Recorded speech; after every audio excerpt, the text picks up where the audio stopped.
You may have heard of WP-CLI, but not really know what it is or how to use it. So today I'm going to explain what WP-CLI is and give some examples of how to use it.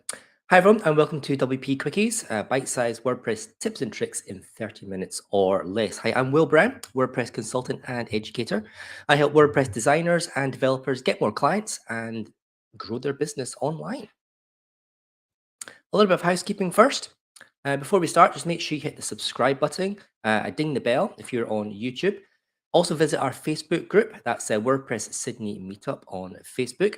And also visit the WP Australia website, that's wpaustralia.org. And that will show you all the WordPress meetups that are starting up in person again. And there's also a link to WordPress Slack, the WordPress Australia Slack channel, where you can talk to us in real time. I'll leave that on screen for a few seconds. You can have a look at that in your own time. Let me just make this full screen. There we go. That's better. The next in-person monthly evening meetup, the WordPress Sydney meetup, is on the last Monday of every month at 6 p.m. at the Microsoft Reactor, which is right next to Wynyard Station. And this month, October 31st, I'm going to be talking about WordPress errors, like common WordPress errors and how to fix them. So this is a real beginner session there. So if you're kind of new to WordPress and you've encountered a few errors in the past, then come along and have a friendly chat. There might even be a couple of bites of pizza for you to munch on. Okay, let's get into today's talk. Let me know who you are and where you're from in the comments below. If you're watching at the moment, I'll give you a little bit of a shout out. But let's jump into WP-CLI. So WP-CLI, it's the command line interface for WordPress. Now you can update plugins, you can configure multi-site installations and much, much more without using the browser. So if you are a command line junkie, just like myself, then you really need to be looking at WP-CLI and what that has to offer you. So the first question is, what is a command line interface? Because many of you might have grown up just with graphical interfaces. So many WordPress users, they may not be even familiar with command line interface. As I say, most of the user interfaces, they are graphical based now. So back in the age of the dinosaurs, before Windows or macOS, the only interface with a computer was through the command line. I've got an old, I think that's an IBM picture there at the moment. I'll just make this. There we go. Yeah, so that's correct. You had to type in commands into the computer to make it do stuff. How archaic. Hi, Alan. Thanks for joining. So the command line interface. So here it is.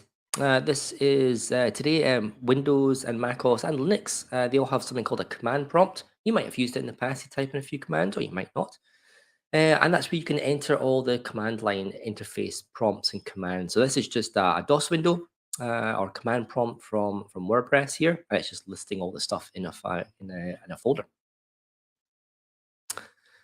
Okay, so why would you want to use a command line interface? Well, most website owners will likely interact with the web host using a graphical interface like cPanel or Plesk or maybe SiteGround. They've got their kind of own interface for that.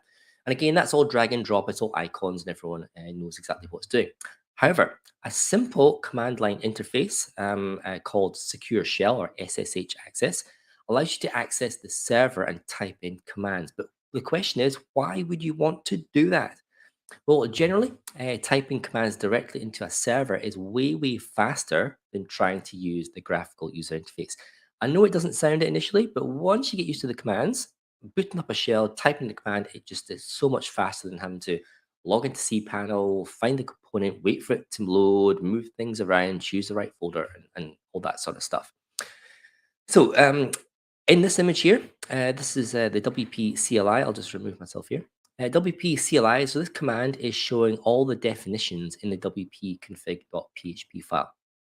Now that would just take a few seconds to type in. You load in your SSH shell, type your username and password, or if you've got keys set up, then it automatically goes in, just asks for a password. You're straight into there, you're straight into the installation, then all you type in wp-config-list, and there it is. It's outputting all the list from the WP config. If you're to use cPanel, you need to log into cPanel, find the file manager, boot it up, find the public HTML folder, find the file, right-hand click on it, open it up in a text or command editor before you even get to see it. So there's a lot more steps in the graphical user interface. So if you know exactly what you're doing and you're reasonably confident with command lines, you can get to stuff real quick using the command line interface. So what is WP-CLI? Well, WP-CLI, it is a package or an app, if you, if you want to use the modern term, that you can install on a server, which gives you quick access to any WordPress installation through the SSH command line. Now, there are two main advantages of using WP-CLI rather than a browser-based application. Number one is there are no timeouts for CLI, for command line interface commands. So PHP web pages. So for example, if you're in PHP if you're uploading a big SQL file, that's a PHP application and it's getting the information in chunks. And PHP itself has a timeout feature. And if it takes too long, that script can just stop. There's no timeouts for the command line interface. So if you had a huge SQL file, you're trying to import into the database, you can just type in the command and it can sit there for hours, and there's no timeout on the command line interface. Hopefully it won't take hours, but you get the gist. So that's a single benefit of using command line. There's no timeouts. And that's if you're doing stuff with like big long scripts, big long data that you're trying to get into a database or export, WP-CLI is really good for that. The second reason is that you can automate many WordPress tasks like installation, WordPress reset, database searches, database renames, exports, imports, things like that. You can automate that stuff in scripts through the command line interface for that. And that's really useful. For example, you might want to export all your WooCommerce product orders every month into a CSV file. That's no problem. You can write a batch script and then have WP-CLI do that command and then link it up to a cron job. That's a scheduled job on the server that just runs every month and just does that, outputs it to the file system, and yeah, you've got it. So you don't have to do any exports using the graphical interface or any other plugins for that. So a very simple and easy example for that. So how do you install WP-CLI? Now you need to be a server administrator to install WP-CLI. What that means is you need to have root access, so you'll be able to type in stuff that the server knows that you're an administrator. But you can install WP-CLI by following the instructions at the WP-CLI website. And I'll send all the links for this WP Quickies. I'll put them in the video descriptions. I'll put them on the Facebook group and the meetup page as well. So you'll have all these links. But it's also worthwhile asking your web host if WP-CLI is already installed on the server. I know a lot of web hosts already install this, so that if you just use SSH, you put up the command line, then WordPress, the WP-CLI is ready to go. So you might not even need to install it in your hosting. Now, there are a few alternative methods of installing WP-CLI, but the basic method is to download the source code using a curl command. So I'll get rid of myself there. So that's the gray bar, not at the very end, not at the very bottom of the slide, but the one that is kind of almost at the bottom that starts with curl for that. And what we're doing here is we're just downloading the source, which is a FAR package. So you can see at the very end of that command line, wp-cli.far. Now, a FAR package, a PHAR, is called FAR. A FAR package is a package format to enable the distribution of applications and libraries by bundling up many PHP code files and other resources into a single archive file. So it's basically a PHP archive file. That's what FAR stands for. So don't worry if you haven't heard about that before. Your server will recognize it, no problem at all. And after installing and configuring the package, there's not really much configuration to do. You should be able to use the WP, a command in the command line box into the CLI interface. So it's really simple, and there's only a few steps if you need to do it yourself, and it's all documented on the WP CLI website. I've done it a million times myself. It's super easy to do if you are an admin. Okay, so after installing and configuring the package, you should be able to use the WP command on the command line box. So here we are. You can test it out quite simply by going into your command line interface, go into your SSH shell, and then just type in the command WP space -- version. And if it's all configured properly, then you'll get an echo out. You'll get a prompt back in the command line interface. And it just gives you the version number of the WP CLI that you've got installed. In this example, I just booted up one of my WordPress 10, CLI's command line and just typed in WP version, and it's come up with version 2.4.0. I have no idea if that's the current version. I didn't check the website, but that's the version that I've got installed on my Windows machine here at the moment. But that should work all nicely. So what can WP CLI do? Well, there are currently 44 main commands, and most of the commands come with an extensive amount of parameters and attributes. So it's not just what you see here. And there's lots of attributes and inputs and parameters that you can put in to make that command, extend and do a lot more than just what might be here on the screen, what you might think is on the screen. But that's a list of all the 44 for there. I'm going to have a look at some of them. Now, some of them are self-explanatory, like WP. Let's have a look. The first one, WP cron. That's obviously controlling your cron jobs, things like your post schedules, your backups, things like that. WP-DB is all your database stuff from there. Looking down the middle column, we can see there's a WP maintenance dash mode, and I've got a little example of that coming up. And then there's things like WP plugin and WP themes. You can update your plugins, you can update your themes using the command line. So WP space plugin uh, space update and then dash dash all will just update all the plugins in a oneer for you from the command line. And there's other stuff you can put in there to silence echoes and also automatically say yes to prompts that come up, things like that. So you really can batch this all together in scripts and have that done automatically all the time. If that's what you want to. But let's have a look and a couple of examples of what you can do with a WP CLI. So as I talked about just previously, here's an example about maintenance mode. Now, if the poop hits the fan, that's a pleasant way of saying, of a client site is in trouble, I can quickly put the site in maintenance mode just by booting up an SSH, typing my password, and then putting in this one liner. So WP space maintenance dash mode and then activate. And what you'll see is it'll echo out to the command prompt. That's the stuff in the white. It just says enabling maintenance mode, success. It's been activated, just to let you know what's happened. Now, I've used this in heaps of instances, especially on membership sites and WooCommerce sites when the client said, something's broken. I don't want people to take orders. I don't want anyone to register. Just log into the shell and then type in this one liner. Boom, that's the site in maintenance mode really, really quickly. Less than a minute to do that. Now, I can find the status of the maintenance mode as well. So if the client's working on stuff and you just want to check, see what the maintenance mode is, then you can type WP space maintenance dash mode and status, and it's going to echo out the screen to say the maintenance mode is active or is inactive. So that's a handy check. If you want to wrap this up as a batch script, so just say you've got a situation where you want to take down your website a particular time period between a particular time period, and then switch it back on again. And you can have a couple of cron jobs, one that, on that specific time, you've notified your users, then you use a WP maintenance mode and set active, so you shut it down. But then you can have a little polling script, that has a look. And if you want to see if it's active, then add this little line in WP maintenance mode, and then is dash active, and then you can pipe that to an echo, and then output the number from that result. So that's going to say 1, which means it's enabled, and 0, which means it's not enabled, it's disabled.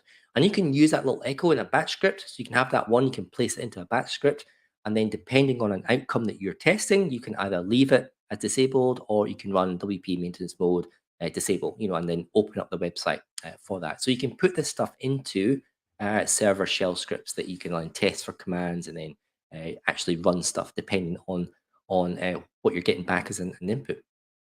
So that's an example for maintenance mode. There we go. There's the deactivate one. The next example is search and replace in the database. Now, I use this all the time. So when moving WordPress to a new website or a new folder structure or URL, then of course you're going to need to rename the URL in the database because the place you're coming from is going to have a different URL. We all know that WordPress stores the complete URL, so the HTTPS, the protocol, and the whole length of the URL in the database. So if you're moving it to somewhere different, then you're going to have to rename it to that other server's URLs. Now, if you're developing a website and you're moving a site from maybe your local to staging or from staging to live, then you're going to have to do this exercise. You're going to have to rename the URL.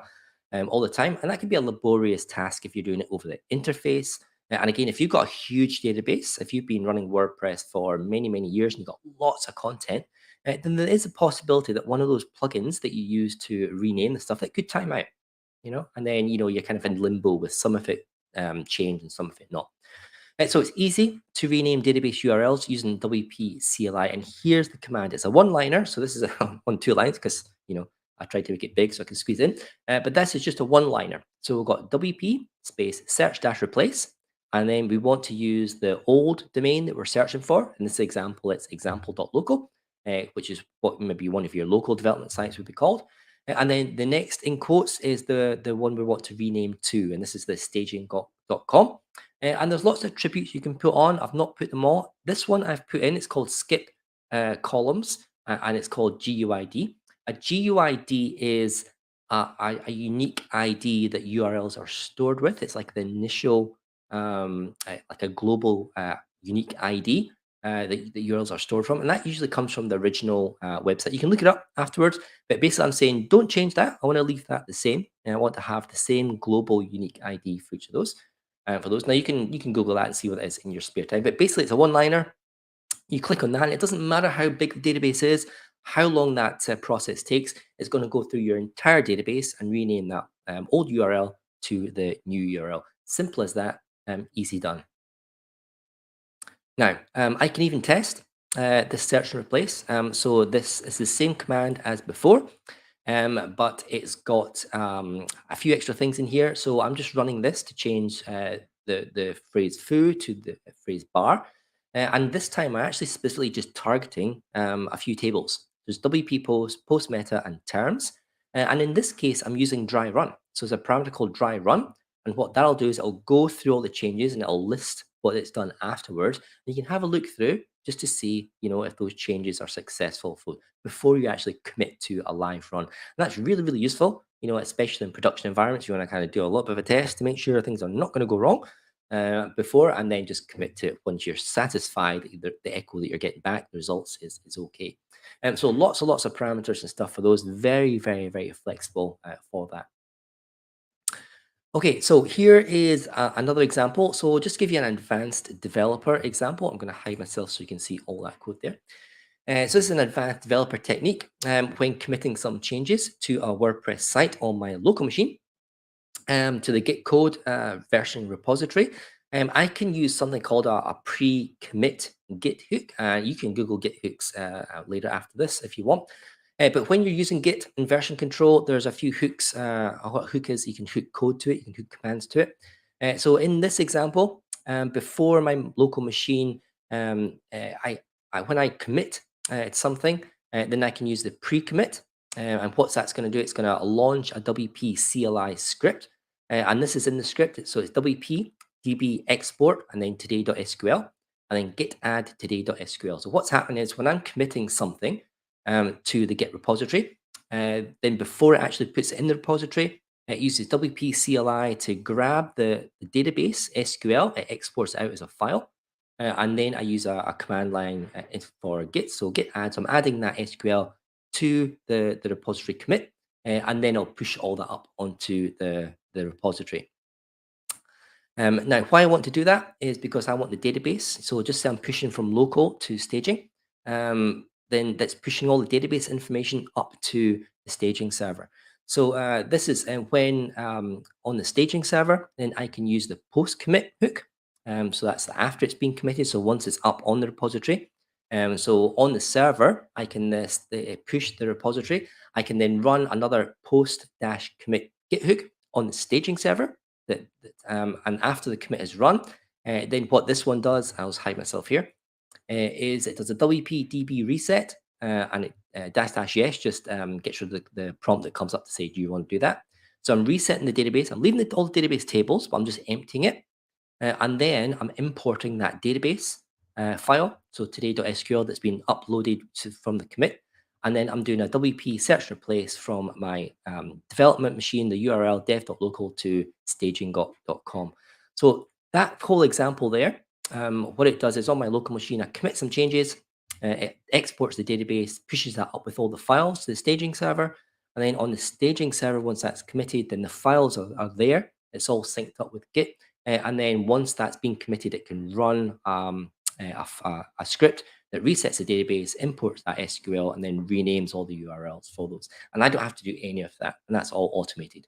So I can basically commit stuff from my local machine up to the repository, onto staging, and then immediately the staging server has a new copy of the files I got on my local, and the URLs are all renamed, and the client can get access to that. There you go. So that was a bit of an advanced example there, but hopefully you can kind of get an idea as to what the power of WP CLI. So having command line access to WordPress, it really opens up like a new world of opportunities to automate and to manage your WordPress installation as well. Friends, if you have any questions, you can drop them in the comments below. I'll have a look out for those at the moment. Otherwise, I'll put my details up on the screen just now, hide myself there. Happy to connect with you if you haven't done so already. My website is willbrown.com. You can visit there and have a look at some of the articles and courses that I've got there. I've got some free courses on digital marketing and SEO as well. But I'm mostly on LinkedIn these days, a little bit on Instagram, and I do some rants on Twitter as well. I can't see any questions coming in, and that is perfectly fine. So I am going to push this on. Excuse the pun. Next week. So next week on WP Quickies, I'm going to be talking about push notifications. So if you haven't heard about push notifications, that's a browser-based communication. So rather than have emails and newsletters, you can actually have the browser communicate information to subscribers. I currently have about 800 push notification subscribers on my 0 Point Development website.